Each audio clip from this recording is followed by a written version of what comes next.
خیلی‌ها فکر میکنن آدمای درونگرا فقط دنبال کارایین که توشون با هیچ آدمی روبرو نشن. مثلا قایم شدن پشت یه کامپیوتر توی اتاق تاریک و بی صدا. اما چی میشه اگه همه اینا فقط یه سوء تفاهم بزرگ باشه؟ واقعیت اینه که درونگراها از دنیا فرار نمیکنن، بلکه فقط یه راه متفاوت رو برای ارتباط باهاش انتخاب میکنن. امروز میخوایم بررسی کنیم که واقعاً چه حوزه‌هایی ذهن یه آدم درونگرا رو درگیر و مسحور خودش میکنه و اصلاً دلیلش چیه؟ تا آخر این ویدیو نگاهتون به انتخاب مسیر زندگی و شغل کاملاً عوض میشه. به این ویدیو خوش اومدین. ما اینجا سعی میکنیم لایه‌های پنهان ذهن آدما رو با هم کشف کنیم. اگه شما هم از درک عمیق‌تر دنیای اطرافتون لذت میبرین، میتونین با سابسکرایب کردن کانال تو این مسیر همراهمون باشین. حالا بیاین وارد دنیای جذاب ذهن‌های آروم بشیم و ببینیم اونا بیشتر به کدوم سمت کشیده میشن. اولین واقعیتی که مسیر درونگراها رو مشخص میکنه، نیاز اونا به یه اقیانوس تمرکز عمیقه. ذهن یه آدم درونگرا مثل یه غواصه. سطح آب پر از موج، سر و صدا و هیاهوه، جایی که بیشتر آدمای برونگرا دارن توش موج سواری میکنن و از این انرژی لذت میبرن. اما غواص دنبال آرامش و کشف ناشناخته‌ها تو تاریکی و سکوت اعماق اقیانوسه. به خاطر همینه که حوزه‌هایی مثل نویسندگی، برنامه‌نویسی یا تحقیقات علمی به شدت جذبشون میکنه.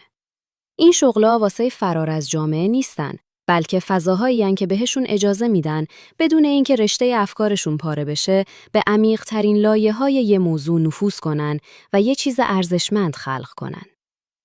دومین واقعیت، علاقه ذاتی اونا به معماری سیستم‌ها به جای حضور روی صحنه است. تصور کنین یه تئاتر داره اجرا میشه. بازیگرا روی صحنه زیر نورن و تماشاگرا دارن تشویقشون میکنن. اما یه نفر دیگه نورپردازی، دکور و متن نمایش رو با دقت طراحی کرده.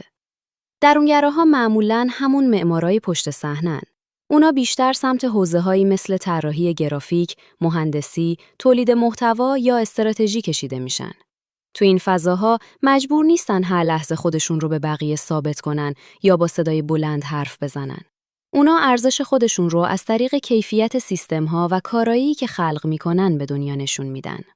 در واقع کاراشون به جای خودشون حرف میزنه. سومین و شاید قشنگترین واقعیت، دنبال کردن ارتباطات عمیق و معناداره. یه تصور غلط هست که میگه درونگراها از آدما خوششون نمیاد یا مهارت اجتماعی ندارن. در حالی که اونا فقط از ارتباطات سطحی و مکالمه‌های روزمره و کوتاه خسته میشن.